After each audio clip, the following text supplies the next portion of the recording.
la modalidad de seminario permanente que estamos ensayando en el PUEC es con la intención de acumular experiencia y acumular, digamos, discusiones a través de las distintas sesiones del seminario, que muchas veces sucede que vamos a un evento, se presentan las ponencias, se discute con entusiasmo y terminando la reunión se acaba y muchas veces no nos volvemos a encontrar más que eventualmente. Aquí la intención es que nosotros generemos una dinámica y ojalá que les parezca bien la propuesta, una dinámica de mantener la discusión.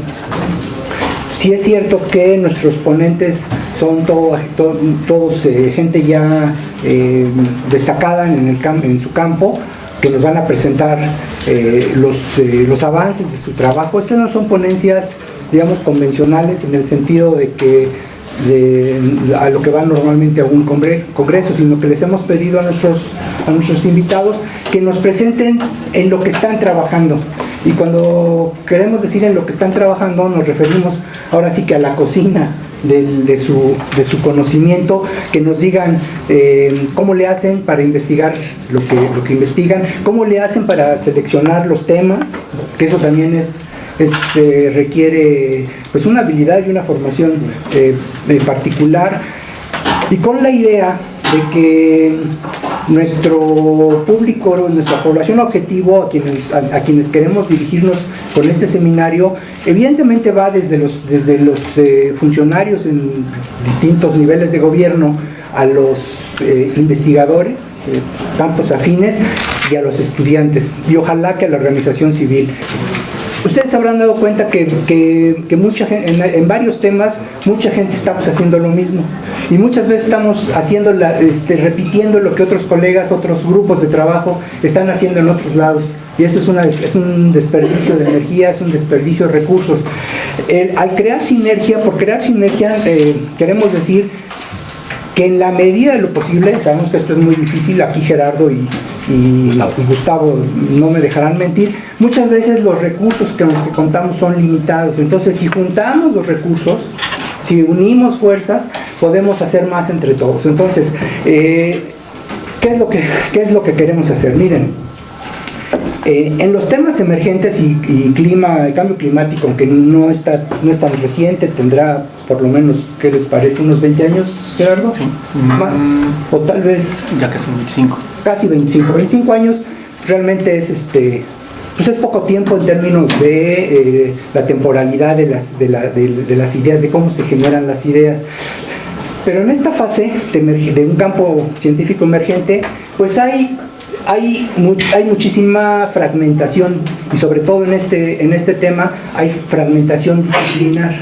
Entonces, tenemos noticias que nos bombardean de distintas disciplinas y no sabemos cómo todo eso encaja. Es muy difícil, por supuesto, aquí no creo que logremos sincronizar todos estos esfuerzos, pero digamos nos ponemos en ese camino, ¿no? Aprovechar, y los colegas que ustedes van a ver, que nos van a presentar hoy sus trabajos, vienen precisamente de un campo especializado, y el reto que tenemos en el seminario sería, digamos, de aquí a un año, vamos a por poner una fecha, tener ya por lo menos, fíjense, una agenda de temas prioritarios, que esa es otra cosa. Nosotros vemos una gran dispersión de temas.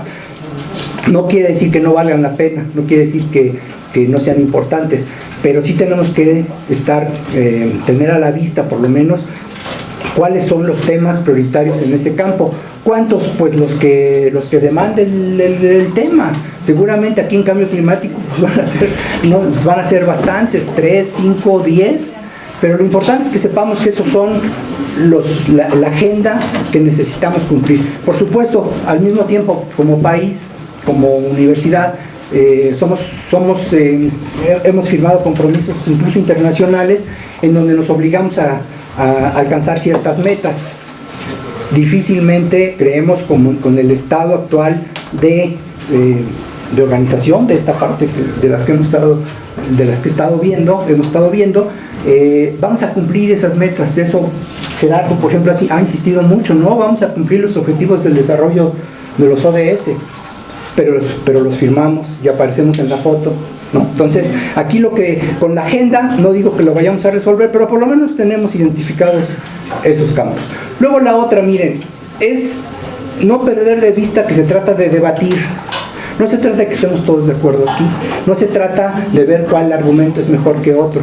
Lo que se trata es cómo tu argumento, que yo no lo había pensado, ¿no? O el tuyo, yo no sabía que eso tiene que ver con lo que yo estoy haciendo, que nos ayuden a construir esos vínculos interdisciplinarios. Dicho lo cual, sin más trámite, le pedí a Gerardo y a Gustavo que se queden aquí en el foro, en el podium, para que nos den su presentación. El primer panel, en donde solamente falta Leti, que está centrado en la gobernanza. ¿Qué gobernanza ante el cambio climático? Entonces le damos la palabra primero a Gerardo, quien ha titulado su presentación Contaminación atmosférica y derecho al bienestar. Bienvenido.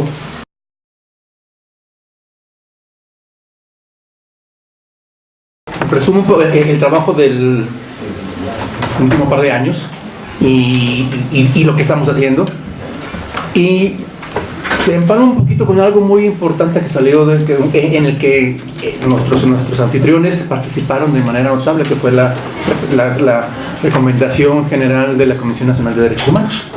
Entonces, entregamos nuestro informe más o menos al mismo tiempo que estaba la comisión sacando las recomendaciones generales. Para algunos, los que son aquí de casa, les parecerá a lo mejor que no es nada nuevo, pero para otros no, sí lo fue un poquito. Bien, entonces voy a enfocar en la plática al término del monitoreo, entendiendo que el monitoreo de la contaminación atmosférica, como el monitoreo de cualquier otra cosa que le haga daño a la salud o al equilibrio ecológico, es la primera etapa de la construcción de política pública. Si sabemos que la contaminación le hace daño a la población, pero no hay monitoreo, entonces no se puede construir ninguna política. ¿Con qué metas? ¿A cuánto hay que bajarlo? ¿A cuánto está expuesto? ¿Cuántos se enferman? ¿Cuántos se mueren? ¿Cuánto cuesta eso? Para eso tenemos que saber qué hay en el ambiente, y eso se aplica a cualquier sistema. Entonces, la piedra fundamental para empezar a construir política pública en la protección de la salud y del ambiente es el monitoreo. De ahí, si no empiezas por ahí, pues realmente no hay nada más. Bien, entonces, la otra cosa que queremos enfatizar, o que yo quiero enfatizar, y luego Betty Cárdenas también va a tejer sobre eso, es que ya dejemos de pensar en la contaminación atmosférica y el cambio climático como dos problemas diferentes. Son nada más dos caras de una misma moneda. Es un mismo problema que actúa a dos escalas diferentes, una escala local e inmediata y otra escala global y a más largo plazo.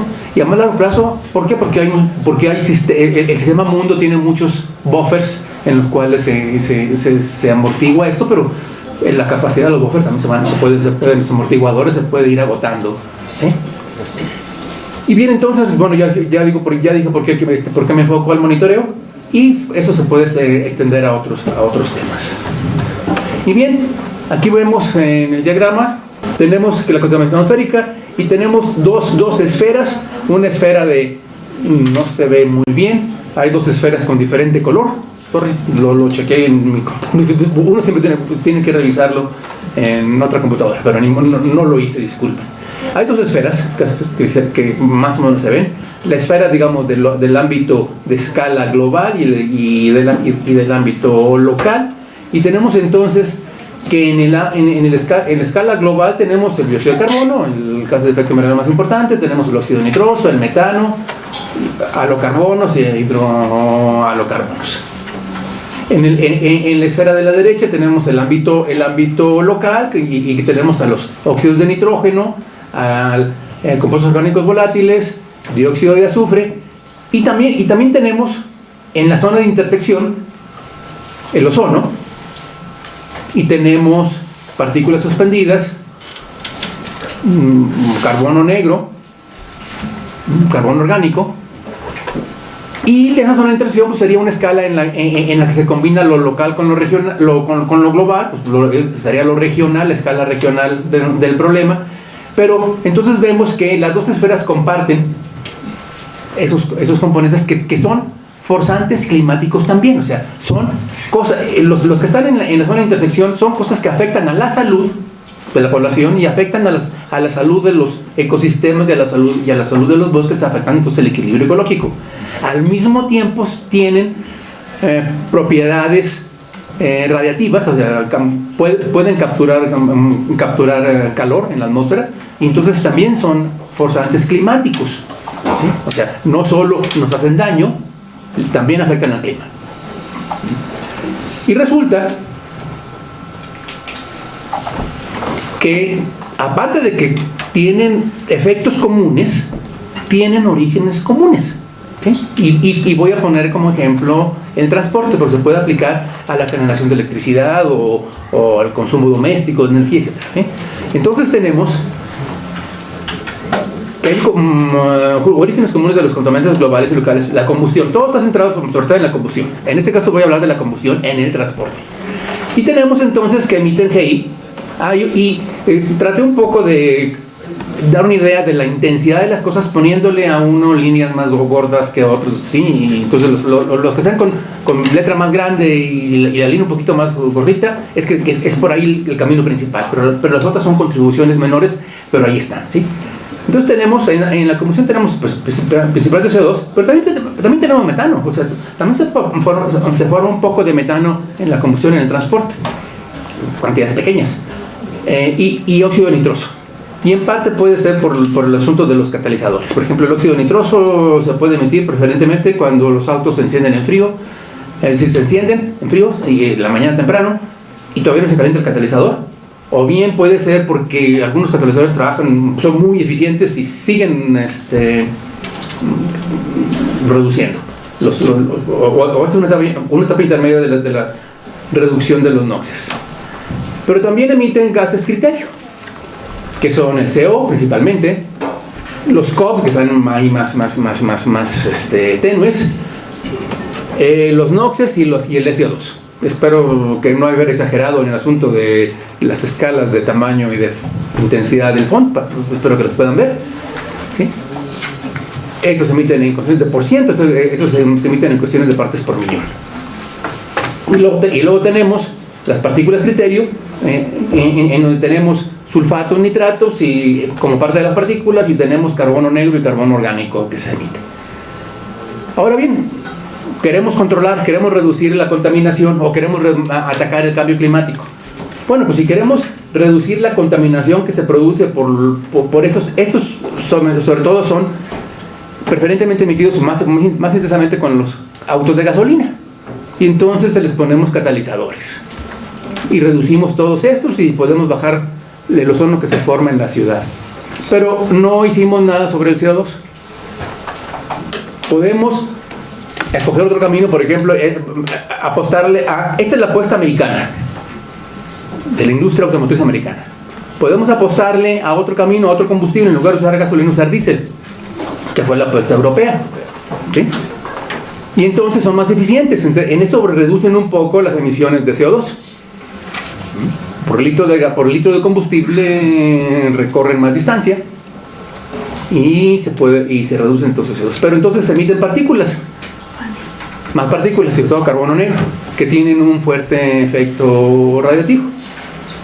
Y la solución es ponerle filtros. Y logramos bajar un poco lo de CO2, pero si no ponemos los filtros, además no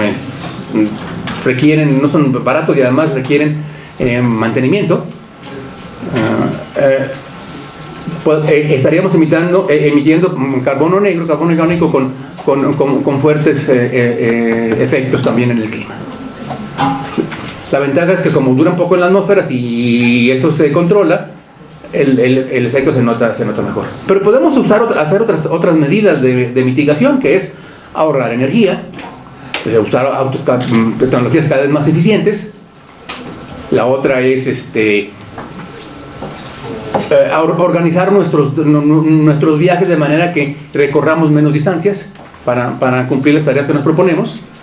Por ejemplo, una empresa de distribución de productos, organizar bien sus recorridos para recorrer menos distancias, y entonces se ahorra combustible y se ahorra dinero también, ¿sí? Energías limpias, cambiarnos a una energía más limpia, o una tecnología, por ejemplo, una mezcla de los autos híbridos. Transporte público. Si usamos transporte público, entonces usamos menos energía y le pegamos a todos los niveles de contaminación. Y cambios conductuales, entonces caminar, bicicleta, vivir cerca del trabajo. Todas esas cosas ayudan a reducir emisiones en todos los niveles, a nivel local y a nivel global. Bien, entonces veamos ahora el asunto del derecho al bienestar, porque por ejemplo incluso la Comisión Nacional de Derechos Humanos hace sus recomendaciones en términos de la salud. O sea, aunque en el discurso uno ve que las citas constantes a partes de nuestro marco legal donde se dice salud y ambiente sano, equilibrio ecológico, luego cuando uno ve las recomendaciones van sobre el monitoreo, el informar a la población, ¿dónde? Por la salud. Y bueno, pues igual tenemos dos artículos. Toda persona tiene derecho a la protección a la salud, y toda persona tiene derecho a un medio ambiente adecuado para su desarrollo y bienestar. Y están en el mismo artículo, en el cuarto, en un párrafo, uno después del otro. Y el artículo 73 es que es la facultad del Congreso. Entonces entendemos que el bienestar yo lo entiendo como el derecho a la salud, más la seguridad alimentaria y el ambiente sano. Luego hay leyes reglamentarias. Tenemos sobre todo la LGEPA, la Ley General de Cambio Climático y la Ley General de Desarrollo Forestal Sustentable. Y la LGEPA nos dice que en su artículo primero, la fracción I, dice garantizar el derecho de toda persona a vivir en un ambiente, artículo 1.1, garantizar el derecho a toda persona a vivir en un medio ambiente adecuado para su desarrollo, salud y bienestar, otra vez. Y que para la formulación y conducción de la política ambiental, el Ejecutivo debe observar: los ecosistemas son patrimonio común de la sociedad y de su equilibrio depende la vida y las posibilidades productivas del país. Los ecosistemas y sus elementos deben ser aprovechados de manera que se asegure una productividad óptima y sostenida, compatible con su equilibrio e integridad. Y las autoridades y los particulares deben asumir la responsabilidad de la protección del equilibrio ecológico. ¿Va? Padre, muy padre. Y la Ley General de Cambio Climático dice que su objetivo es la protección del ambiente, desarrollo sustentable, preservación y restauración del equilibrio ecológico. Lo estoy poniendo en rojo porque va a destacar, porque al último queda muy poquito sobre eso, ¿sí? En la práctica, ¿sí? Y bueno, por desarrollo sustentable se entiende, sostenible, entendemos la satisfacción de las necesidades de las generaciones presentes sin comprometer a los de las generaciones futuras. Bueno, eso ya lo sabemos. ¿Está bien? Y bueno, ahora, la contaminación. La contaminación atmosférica afecta a la salud, al bienestar y al clima, y luego el clima nos regresa a otro golpe y nos afecta a la salud y el bienestar, ¿sí? Entonces aquí hay un círculo, ¿sí? Y luego aquí pongo un ejemplo de un bosque en la Sierra de las Cruces, un bosque que está bajo el régimen de servicios ambientales. Les pagan por cuidar el bosque. Qué padre. O sea, hay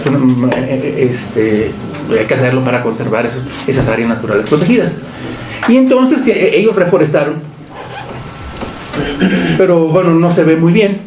Un acercamiento mostraría que todos los arbolitos que están aquí, que son de reforestación, porque todos tienen el mismo tamaño, que todos van creciendo juntos, todos están enfermos, ¿ya? Están chavitos, son arbolitos, digamos, y todos ya están enfermos por la exposición al ozono, ¿okay?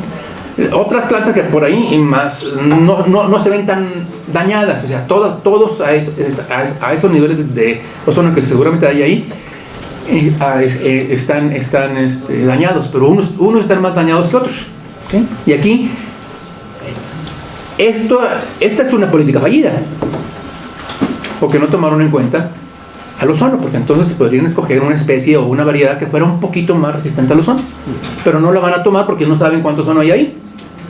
Pues no está entre las variables que deben tomar en cuenta. Y aquí tenemos otras fotografías de los recorridos que hicimos. Lo que andamos buscando son manchitas amarillas en las hojas, pruebas del daño por ozono. Y aquí esa planta no le puedo decir qué es, esta tampoco qué es, pero ahí hay puntitos amarillos. Estas son ramitas de oyamel y este creo que es de maíz. Y eso que el maíz es un cultivo resistente al impacto del ozono. En esa zona, es extraño porque la parte más afectada por acumulación de ozono es la parte en la zona de la megalópolis, es la zona que hay de Toluca hacia el norte, hacia Villa del Carbón, ¿sí? ¿Y por qué? Por cuestiones meteorológicas y de flujos estacionales. La mitad del año reciben lo que sale de Toluca, que Toluca es una ciudad bastante limpia por lo ventosa, porque tiene muchas emisiones, y ocurre que el ozono fuerte de Toluca no es en Toluca, es al norte de Toluca. Un viento abajo de Toluca, cuando el viento viene del sur es al norte. Y luego resulta que la otra mitad del año reciben de la zona metropolitana. Claro que hay variaciones de un día para otro por lo que alta presión, baja presión, pero digamos la climatología dice que esa zona recibe la mitad del año lo de Toluca y la otra mitad del año de la zona metropolitana y algunas veces también de Tula. Y bien, entonces tenemos ahora vamos a ver cómo lo ve la legislación al asunto de la contaminación atmosférica. Contaminante toda materia o energía en cualquiera de sus estados físicos y formas que al incorporarse o actuar en la atmósfera, agua, suelo, flora, etc., modifique su composición y condición natural. Y compuestos de efecto invernadero, gases de efecto invernadero, sus precursores y partículas que absorben y emiten radiación infrarroja en la atmósfera. Bueno, pues resulta que a veces no tenemos mucho respeto por nuestros legisladores, pero aquí la atinaron muy bien. Están diciendo exactamente lo que estamos tratando de decir nosotros, se dijeron, es que son lo mismo. ¿Sí? Son los contaminantes que nosotros decimos locales, también son gases de efecto invernadero. Entonces, la definición que tenemos nos obliga a tratarlos juntos. ¿Sí? Y entonces los GI son contaminantes atmosféricos y el ozono y sus precursores son forzantes climáticos, yo te diría contaminantes globales. ¿Sí? Y sobre el monitoreo, el marco legal que justifica y obliga el monitoreo ya está dado. Algunos colegas, cuando yo les planteo esto, me dicen, es que ¿por qué no se, y pregunto con colegas del sector público, ¿por qué no se monitorean bosques sin cultivos? Es que hay que modificar el marco legal.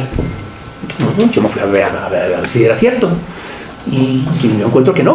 ¿Sí? El marco legal está dado, es la LGEPA, y también y la Ley General de Cambio Climático y la Ley de Desarrollo Forestal Sustentable, la Ley General de Desarrollo Forestal Sustentable, todas hablan de monitoreo. Y en todos ellos siempre le toca a la Semarnat el decidir que se monitorea. ¿Sí? Entonces, en el ámbito tenemos la norma 156, pero la norma 156 está enfocada a la salud. Y bueno, pues sí, que también lo cumplan. Eso ya lo diagnosticó el reporte general de la recomendación general de la Comisión Nacional de Derechos Humanos, que no están cumpliendo bien con su obligación del monitoreo para la salud.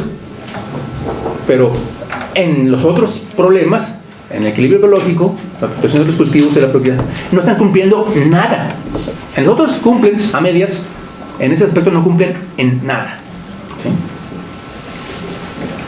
¿Sí? ¿Y quién es el responsable de que no se monitorea ahí? Yo sostengo que la Semarnat. ¿Sí? Es decir, la Semarnat, ejemplo, sobre salud. La Semarnat sacó con la norma 156, que dice que las autoridades de las ciudades con 500,000 habitantes, zonas metropolitanas, tienen que monitorear. Bueno, entonces, en esa situación, si no se monitorea, es obligación de las autoridades locales.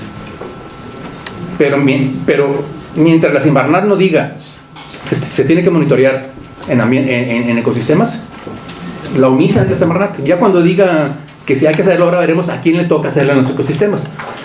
Posiblemente a la Comisión Nacional de Áreas Naturales Protegidas o a la autoridad que pidió que se estableciera una área natural protegida. Eso ya los juristas lo podrán definir mucho mejor de lo que puedo opinar yo. ¿Sí? Y entonces, en conclusiones, el derecho al bienestar se conforma al derecho a la salud, seguridad alimentaria y ambiente sano. Con relación a los impactos de la contaminación atmosférica en cultivos, bosques y ecosistemas, hay una absoluta ausencia de política pública. La LGEPA, la Ley General de Cambio Climático y la Ley General de Desarrollo Forestal establecen a quiénes les corresponde el monitoreo, a quiénes les correspondería el monitoreo de la contaminación atmosférica para proteger esos sistemas, siempre y cuando hay una norma antes que diga que hay que hacerlo. Y eso le toca a la Semarnat. Y bueno, yo creo que eso es todo. Gracias.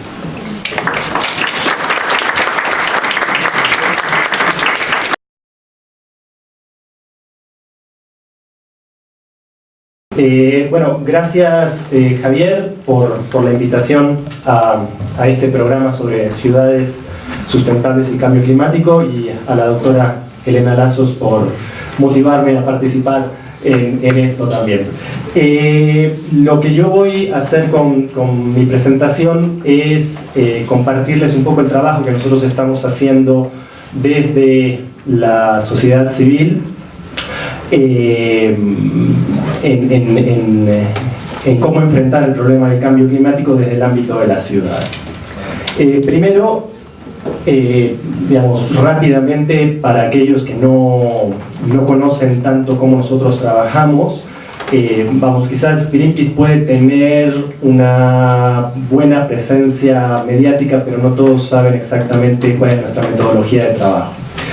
Greenpeace trabaja, digamos, un formato, nosotros decimos formato de campañas, a través del cual seguimos una metodología bastante sencilla, que es la que de alguna forma se ilustra o se menciona en el gráfico que está en azul.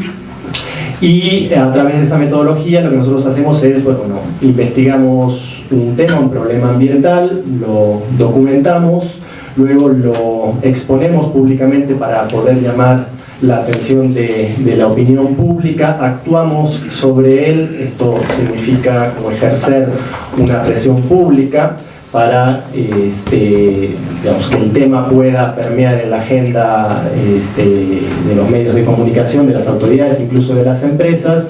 Y luego, como última etapa, una vez que nosotros consideramos que el tema está lo suficientemente visibilizado y es de dominio público, empezamos a hacer un trabajo más cercano con autoridades o con los responsables del problema para poder, o para garantizar que tomen acción al respecto.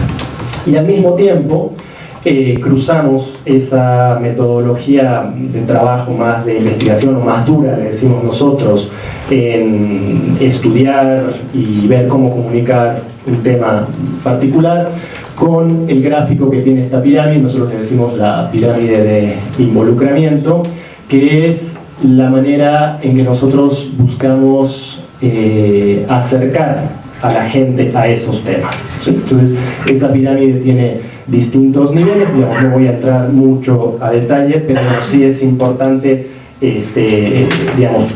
mostrar esto, porque mucho del trabajo que hace Greenpeace busca poner a la gente o interesar a la gente en los problemas, no solo que apoyen el trabajo que nosotros hacemos, sino que puedan tener una participación más activa y más significativa al respecto.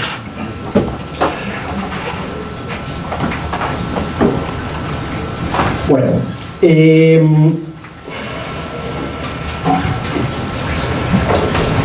a medida que el mundo se va urbanizando, pues los desafíos de desarrollo sostenible se concentran cada vez más en las ciudades.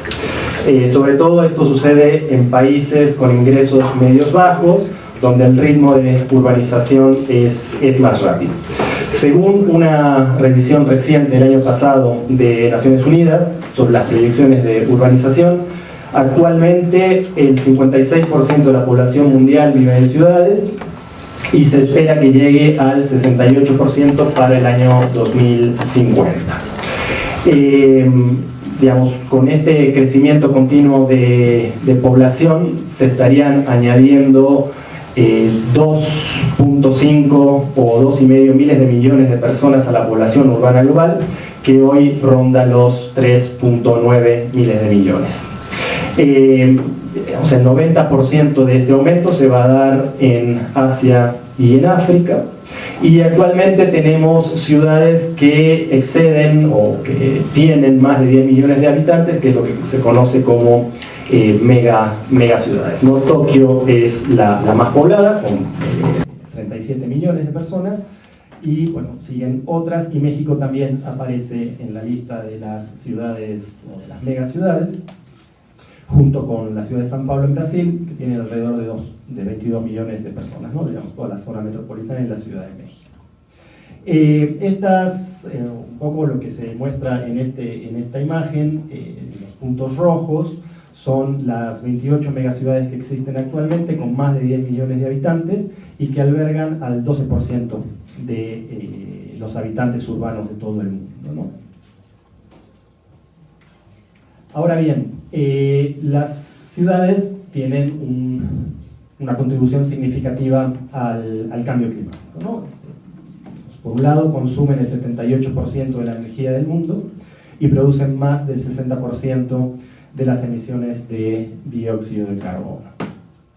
Al mismo tiempo, las ciudades también son altamente vulnerables a las consecuencias o los efectos derivados del cambio climático, y también es el lugar o el ámbito desde donde se pueden aplicar muchas de las soluciones a estos problemas.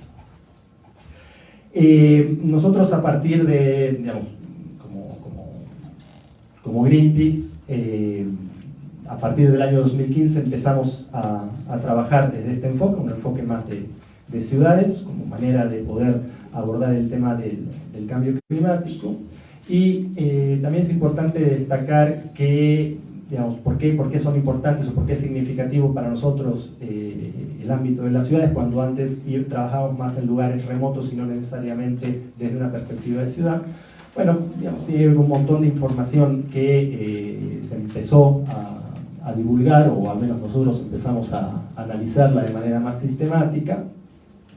Por ejemplo, el quinto informe del Panel Intergubernamental del Cambio Climático, del IPCC, que establece que en las próximas 2 décadas las ciudades representarán una gran oportunidad para mitigar el problema de la emisión de gases de efecto invernadero. Sí, las estimaciones sugieren que el 75% de la infraestructura que va a existir en el año 2050 aún no se construye, y para ese año digamos, se va a requerir construir alrededor de 1.000 millones de viviendas nuevas. Entonces esto ofrece como oportunidades para poder digamos, atajar este problema y poder garantizar un desarrollo que esté más en línea con lo que conocemos como desarrollo sustentable.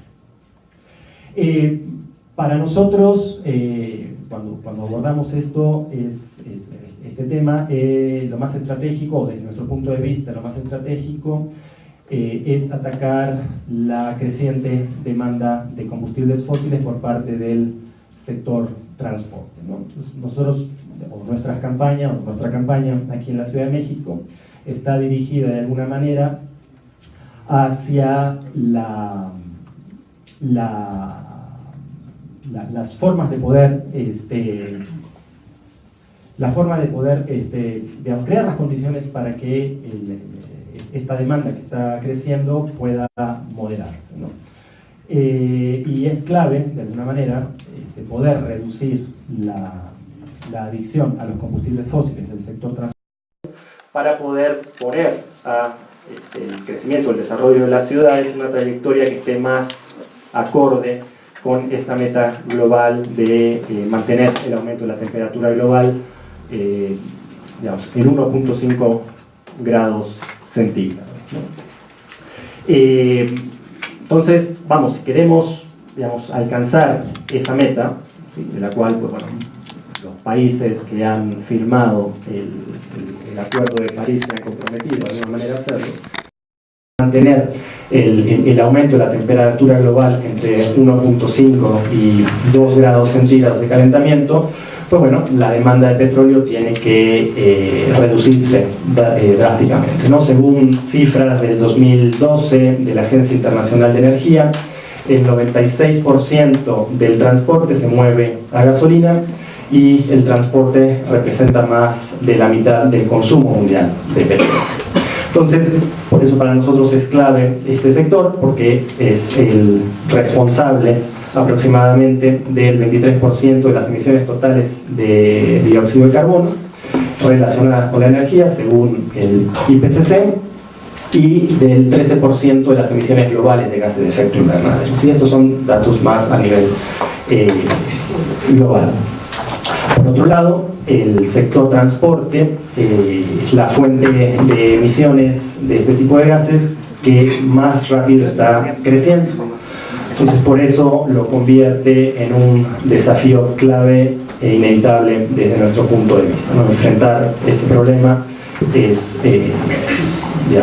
uno de los temas prioritarios, como decía Javier al principio, desde nuestro punto de vista, un tema prioritario.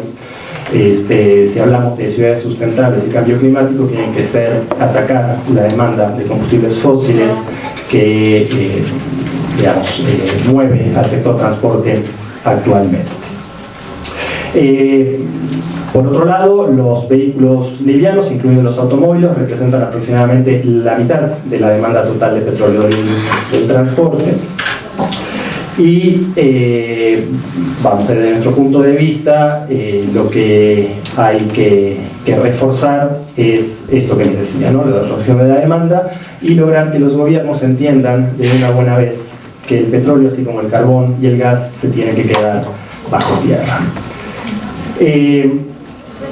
Si bien desde el punto de vista estratégico todo lo que tiene que ver con la demanda de combustibles fósiles, de gasolina para el sector transporte es hacia donde estamos dirigidos, también nosotros estamos combinando este tema con algo o con un ángulo de entrada que es más cercano a la gente, y es lo que tiene que ver con la calidad del aire y la salud, que bueno, el doctor ya estaba mencionando anteriormente cuáles son los tipos de gases, la regulación y la cuestión del monitoreo. Yo voy a comentar un poquito más también al respecto, ¿no? Entonces, pues vamos, la contaminación del aire es posiblemente uno de los problemas ambientales más concretos, más cercanos, más personales para la gente que vive en las ciudades.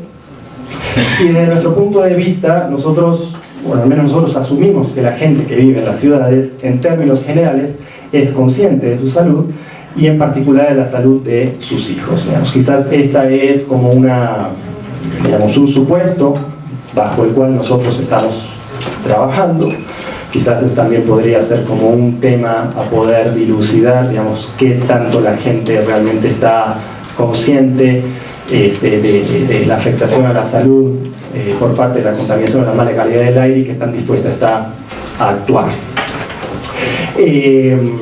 Pero vamos, nosotros partimos de ese supuesto y mucho de nuestro trabajo está dirigido a estimular, fomentar la participación de la gente en esta exigencia de aire limpio, que en el pasado o hace varios años, porque esto ya lo trabajó a fines de los años 90, en el año 95, 96, 97, cuando se hicieron mediciones de calidad del aire a nivel en el que la gente respira. Un laboratorio móvil teníamos, era bastante grande, bastante vistoso, porque bueno, ahora las herramientas para poder hacer estos monitoreos ya casi uno lo puede sostener en su mano, no se requieren gran infraestructura. Pero lo que nosotros de alguna forma también queremos hacer es empezar a deconstruir el problema y sacarlo de la cuestión técnica de los datos y todos estos tecnicismos o jerga técnica que impide a veces la aproximación de la gente a estos temas. Pues bueno, en esta lámina no voy a detenerme mucho, pero es, y creo que tampoco se puede apreciar muy bien desde donde están ustedes, pero es la participación del sector transporte en la emisión de gases de efecto invernadero en México. Hoy por hoy representa 23.4% de las emisiones totales, va a la cabeza el sector transporte en emisiones de gases de efecto invernadero, según la sexta comunicación nacional a la Convención de las Partes sobre el Cambio Climático que elabora el INEP, con datos del 2018, o al menos publicados en el 2018. y también representa este sector el 44.4% del consumo final de energía. Y si nos vamos al subsector de autotransporte en México, vemos que consume el 93.3% de la energía destinada a todo el sector transporte. En el sector transporte hay otras categorías, el transporte marítimo, el transporte aéreo, y que es fuente de emisiones de contaminantes que deterioran la calidad del aire, como se decía en la presentación anterior, ¿no? Los óxidos de nitrógeno, nitrosos, el monóxido de carbono, el material particulado, y por otro lado, este subsector también tiene un gran estímulo, ¿no? Estímulo por parte de las políticas públicas y de infraestructura. ¿Sí? O sea, se calcula que casi el 77% de la inversión en transporte se va a fomentar el uso del transporte individual, ¿sí? Segundos pisos, deprimidos, avenidas, estos pasos periféricos, ¿sí? Y bueno, hoy en la mañana nos enteramos que digamos, se sigue fomentando el consumo de gasolina, reduciendo su precio al consumidor final, ¿no? Entonces creo que este también es otro aspecto para estudiar, porque si bien hay que tener en cuenta los procesos inflacionarios, hay aquí una cuestión de cambio climático, y desde nuestro punto de vista como Greenpeace lo que menos tiene que hacerse es seguir estimulando el consumo de combustible, ¿sí? Y hay unas refinerías, y potenciar las que ya tenemos, y construir otras, etc. Entonces, digamos, asociado al consumo de combustibles fósiles que tiene el sector, las emisiones de gases de efecto invernadero, tenemos lo que es la contaminación del aire. Y vamos, en México, según el artículo del doctor Riojas del 2017 y del instituto que ahora no recuerdo la sigla, el IHME, ronda entre los 17.000 y las 29.000 muertes atribuibles a la contaminación atmosférica en México. Y el otro problema asociado es el que también mencionaba Gerardo anteriormente, son los límites de emisión permitidos de contaminantes mediante las normas oficiales mexicanas, ¿no? Entonces, si vemos en el gráfico que se ve en la pantalla, vemos que el sector transporte, que está en el azul oscuro, o sea, el gran responsable de los NOx, tiene una participación muy importante en el material particulado 2.5 y en el material particulado 10. Y con respecto a esto, son cifras del 2017 o datos del 2017 de la Secretaría de Medio Ambiente de la Ciudad de México. Creemos que ahí hay uno de los principales problemas, ¿no? Porque coincidimos también con el doctor que el monitoreo es como el paso previo a definir la política pública, y hoy por hoy muchas de las normas, no solo la 156, pero también la 020, la 021, la 022, la 023 y la 024, si no me equivoco, que tienen que ver con muchos de estos contaminantes y material particulado, tienen umbrales o límites de permisividad que son mucho más flexibles y tolerantes que los límites que marca la Organización Mundial de la Salud, ¿sí? Y de alguna forma nuestro trabajo va por ese lado. Ahora les voy a comentar. La solución que nosotros vemos más integral e inmediata pasa por el fortalecer al transporte público y la expansión de la movilidad no motorizada. Y digamos, dentro de esto nosotros tenemos como dos demandas claves. Por un lado es la actualización de estas normas oficiales mexicanas que tienen que ver con salud ambiental y monitoreo de calidad del aire, que son las que están marcadas ahí. Algunas le corresponden a la Secretaría de Salud, principalmente a la COFEPRIS, y otras a la Semarnat, como el caso de la 196. Y por otro lado, la demanda de aumentar infraestructura de transporte público cero emisiones y transporte no motorizado, y esto lo estamos haciendo nosotros más concreto en el proyecto que nosotros le decimos Trolebici, que es mejorar la infraestructura del trolebús en el eje central para que pueda convivir con la bicicleta y con una visión de calle completa, que también quizás es como un término más técnico, pero es un tipo de distribución del espacio público que sea más justo al que hoy tenemos, donde el auto sigue siendo quien predomina, ¿no? Y vamos, y aquí ya voy cerrando con lo de la participación de la gente, porque vamos, en ambos temas, calidad del aire y demanda de combustible, pues bueno, mucho de nuestro trabajo está en involucrar a las personas de diferentes maneras, como les decía al principio, ¿no? ¿Y qué queremos con eso? Bueno, con eso lo que nosotros queremos es que la gente se apropie de la problemática y participe de manera más activa en la búsqueda de soluciones.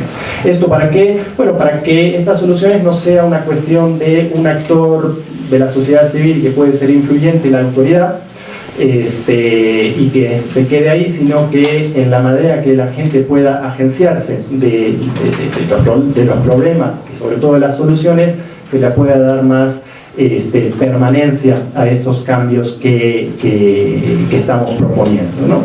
Entonces, en estas imágenes que ven acá, es una movilización que se hizo en Monterrey, por parte de niños de primaria y secundaria exigiendo aire limpio. Esto sucedió el 10 de marzo. Entonces, pues bueno, si tenemos que responder a esta pregunta de qué gobernanza para el cambio climático, y si bien en la gobernanza participan autoridades, sector privado, comisiones metropolitanas, etcétera, desde nuestro punto de vista es imprescindible que haya una suerte de superávit democrático, o sea, al menos no un déficit democrático, como señala Borja y Castells en su libro sobre gestión de la ciudad, ¿no? Ellos dicen que una de las cosas que, digamos, hacen que haya retrasos de implementación de ciertas medidas a nivel ciudad es la existencia de un déficit democrático, o sea que la participación pública en esos temas prácticamente es nula. Entonces, mucho de nuestro trabajo, o un poco lo que le apuesta a nuestra campaña, es sensibilizar a la gente y empezar a involucrarla cada vez más de manera significativa para que sea parte de ese cambio. Y ese superávit democrático es el que nosotros de alguna manera también queremos contribuir a crear, a estimular y aumentar a través del trabajo que hacemos. Entonces vamos,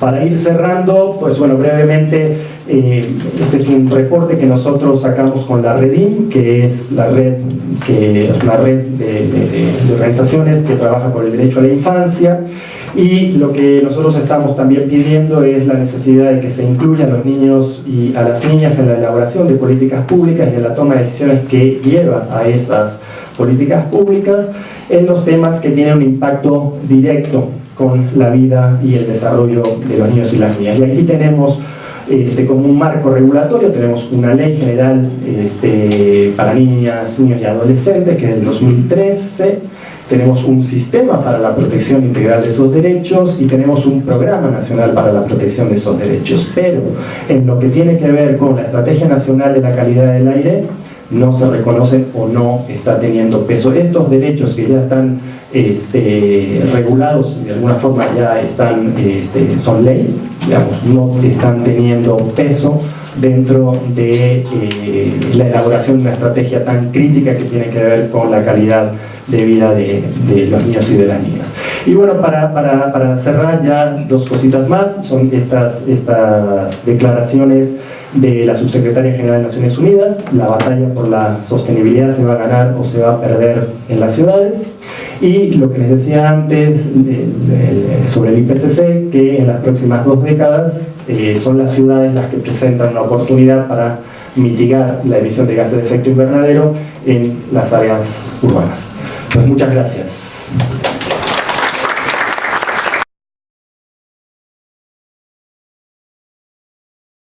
No es justificación, pero creo que es una coincidencia indicativa. Llegué tarde porque estaba en una reunión a la carrera con la directora de la Fundación Bol en México, tratando de pensar cómo incluir el tema del cambio climático y la energía en el contexto en el que estamos, o sea, en el contexto político en el que estamos, social en el que estamos, que es un contexto distinto al de hace un año, distinto, o sea, cómo mover el tema del cambio climático en este contexto de la 4T, ¿no?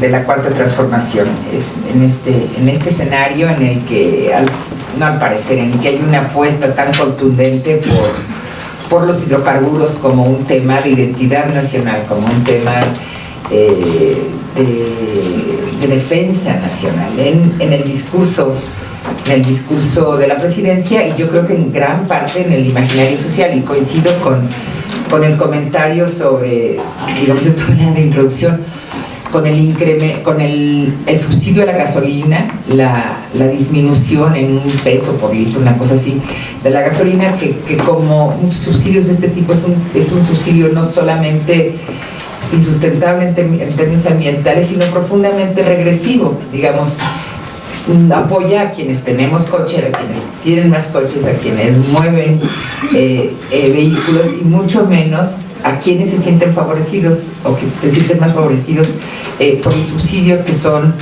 los usuarios de a pie, los usuarios del transporte público, que son la mayoría en el país y en las ciudades.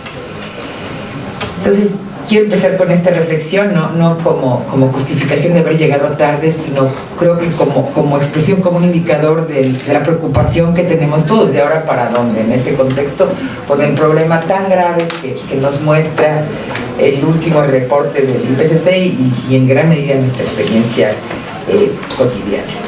Quiero mencionar otras dos reflexiones antes de empezar, otras dos asociaciones.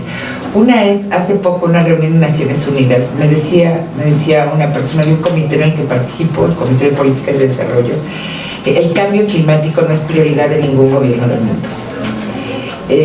A lo mejor el acceso a energía, la cuestión de precios, energía libre pueden ser, pero en sí el tema del cambio climático, los horizontes son de un tiempo, de una escala temporal y espacial mucho mayor, que rebasa el campo de planeación y de juego de los actores políticos, que es mucho más localizado en el tiempo y en el espacio. O sea, estamos planeando en 3 o 4 años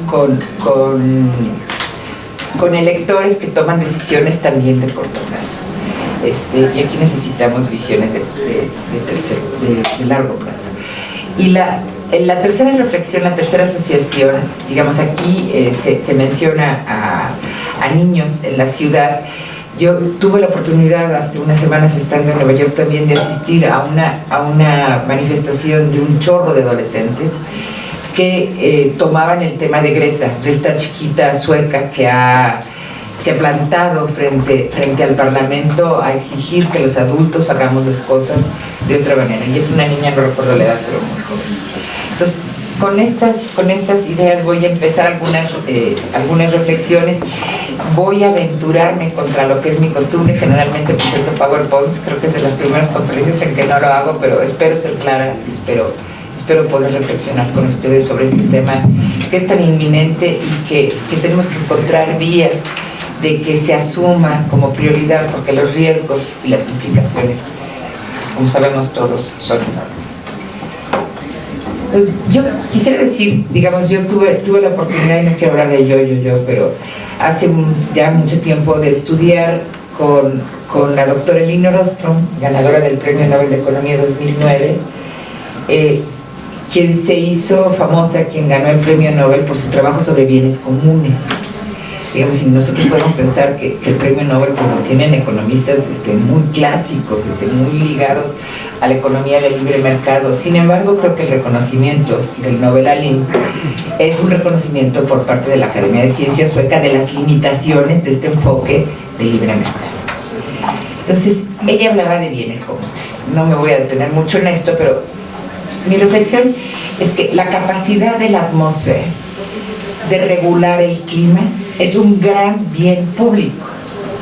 Es un gran bien público en el sentido, como lo son los bienes públicos, de que es difícil evitar el acceso que quienes no contribuyen a la construcción de ese bien público no se beneficien de él.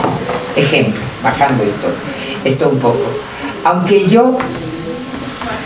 yo contamine, aunque yo sea British Petroleum, me voy a beneficiar de las acciones de mitigación que tome la comunidad zapoteca de la Usachi en Oaxaca, o por la conservación del Amazonas, que le cuesta a otros, que le cuesta muchas veces a los más vulnerables, que suelen cargar con los costos de la mitigación, sobre todo en el tema de emisiones evitadas. O sea, no toques tus medios de vida, no toques tu territorio, te vamos a pagar 3 pesos por eso, y se benefician sujetos que contaminan mucho más, pero que no tenemos cómo decirles, cómo impedir que se beneficien de aquello que ellos no están produciendo. Entonces, la regulación climática es un bien público. Lo que se traduce de esto es que los actores hegemónicos, los actores que más contaminan, los actores que más se benefician del status quo, porque aquí hay grandes intereses económicos. British Petroleum se encuentra no entre las 10 empresas más grandes del mundo, sino entre las 10 economías más grandes del mundo. O sea, estamos hablando de una desigualdad económica y de poder muy grande. A ver, ¿a qué iba con esto? Entonces, decía yo que es difícil promover participación en torno a valores. No voy a hablar de modelos civilizatorios, pero sí de valores, por la naturaleza de bien público de la regulación climática. Es decir, es difícil excluir a usuarios que no colaboran con la contribución de este bien público, pero que esta es otra característica de los bienes comunes. Son bienes muy sensibles al uso. Si yo utilizo, hace 50 años, hace 100 años, las emisiones de petróleo no tenían grandes impactos visibles sobre la atmósfera, pero en la actualidad el nivel de saturación del uso, el nivel de deterioro del recurso, el nivel de intensidad de emisiones es tal que sí necesito mucho más regulación, que sí necesito mucho más participación, sí necesito lo que la teoría de los bienes comunes llama acción colectiva.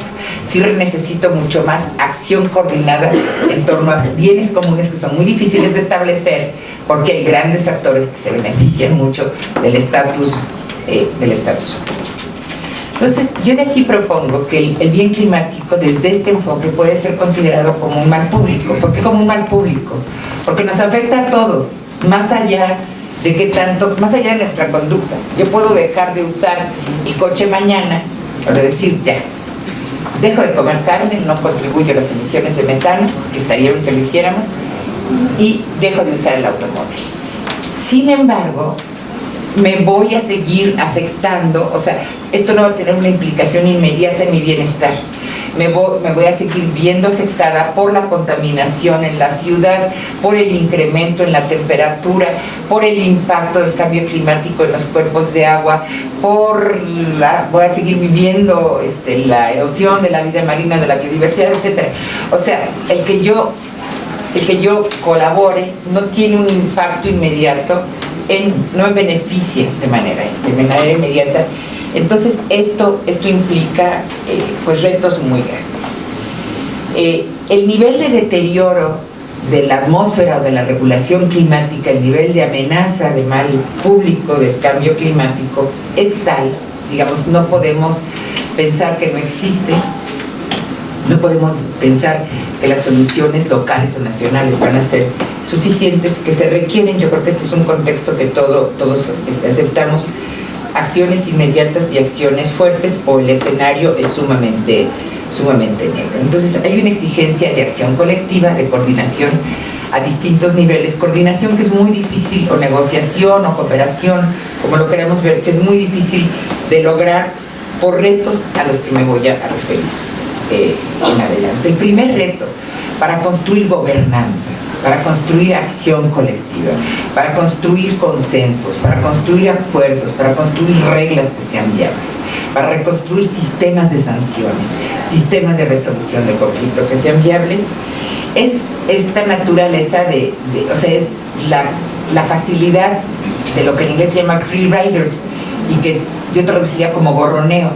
Esto de que si otros colaboran con el mantenimiento de un bien, de la atmósfera, de la regulación climática, yo como British Petroleum, por lo menos por un rato, hasta que no me jalen la rienda de manera muy fuerte, puedo seguirme beneficiando. Entonces, esto es un primer problema real, institucional, y también, digamos, una reflexión en este sentido, es que mientras a nivel global existen, aunque el multilateralismo viva una crisis, pero existen agencias globales de gobernanza económica, digamos, está la OMS, en la organización, digamos, hay una serie de tratados. Si alguien no cumple, Trump lo ha roto un poco, pero si alguien no cumple con acuerdos comerciales, hay sanciones. En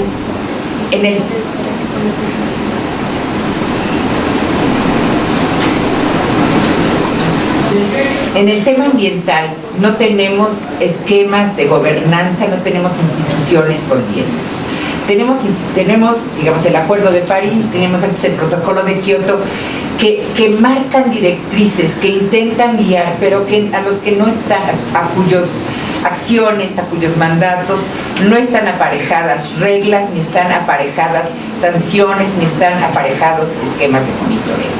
Digamos, y esto tiene mucho que ver con la prevalencia del sistema económico sobre los bienes ambientales y la característica que aún se mantiene de los bienes ambientales o de los males ambientales como externalidad del sistema económico. Entonces, un segundo reto es el de la escala espacio-temporal de los procesos climáticos.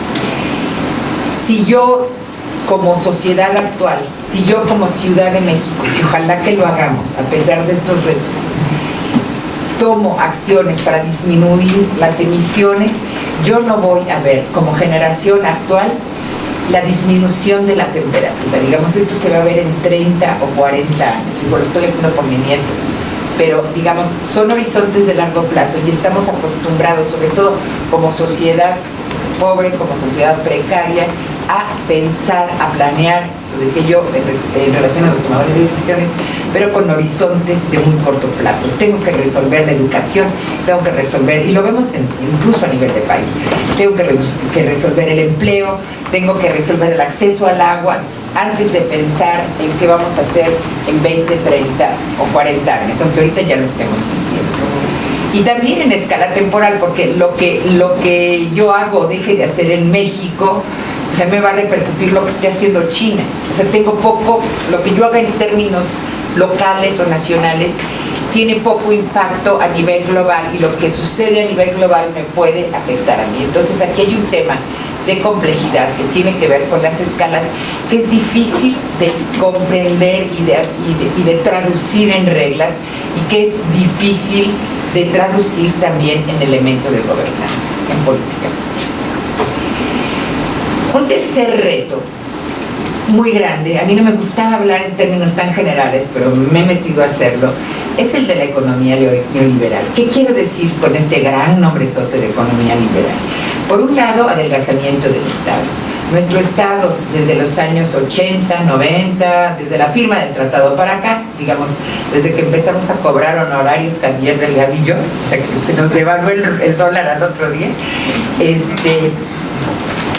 nuestro Estado ha venido reduciendo sus funciones sustantivas de provisión de salud, de provisión de bienes públicos, digamos, y de capacidad regulatoria. Me voy a referir a esto un poco más adelante. Digamos, otra segunda característica de este modelo neoliberal es el tema del libre mercado, y cuando digo libre quiero decir ausente o con pocas regulaciones y con poca contribución al bien público en términos fiscales. Digamos, México, América Latina, pero también el mundo, a partir de los 90 sobre todo, se viene viviendo una desregulación ambiental, menos en otros lugares que en otros. La Unión Europea pues tiene otros estándares, no serán ideales, pero son mucho mayores que los que existen en África o en América Latina. Y sin embargo México, digamos, y aquí la vecindad nos afecta y el TLC nos afecta, tiene una normatividad ambiental más baja que la del resto o la mayoría de los países del continente. Yo lo he visto últimamente en el tema de agua, la norma 001, no sabía del tema de aire, pero nuestra regulación se quedó en los 90. Entonces aquí hay, digamos, un tema de que el mercado libre va a arreglar todo, y no. Y una segunda es la baja tasa fiscal hacia las empresas, digamos, todo este tema de paraísos fiscales, etcétera. Pero sin irnos tan lejos, en México el 80% de los recursos fiscales los proveemos personas físicas. Entonces hay una incapacidad económica también del Estado porque se deja el mercado, se dejan las empresas, pues ahora sí que la cancha libre. Entonces, en el tema de buscar regular, en el tema de tener impuestos, de tener recursos fiscales para invertir en bienes públicos, entre los cuales se encuentran los bienes ambientales, hay una debilidad, hay un reto, un hándicap estructural generado, digamos, con el modelo económico neoliberal, que tiene que ver con todo el chance al capital financiero. Dentro de los impactos de este modelo, en los últimos 20 años, tenemos en el país, ya se me acabó,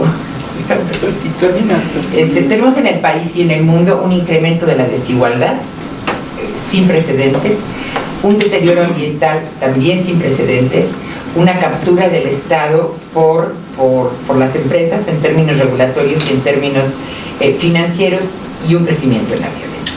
Entonces, en este contexto, digamos, este contexto neoliberal, para mí implica retos a una política climática responsable en los sentidos que mencioné, y en el sentido de desigualdad, y aquí voy al tema de valores, porque digamos, el tema climático beneficia a algunos, a quienes no cargan responsabilidades, pero los costos ambientales los sufren quienes menos han contribuido a la generación de este mal público, o sea, los grupos más vulnerables, que muchas veces viven en condiciones de pobreza energética, y las generaciones que no han nacido, que esas sí no han contribuido para nada al mal público del cambio climático. Entonces aquí, digamos, hay en el tema climático una desigualdad de responsabilidades, de costos ambientales y de alcance de las acciones.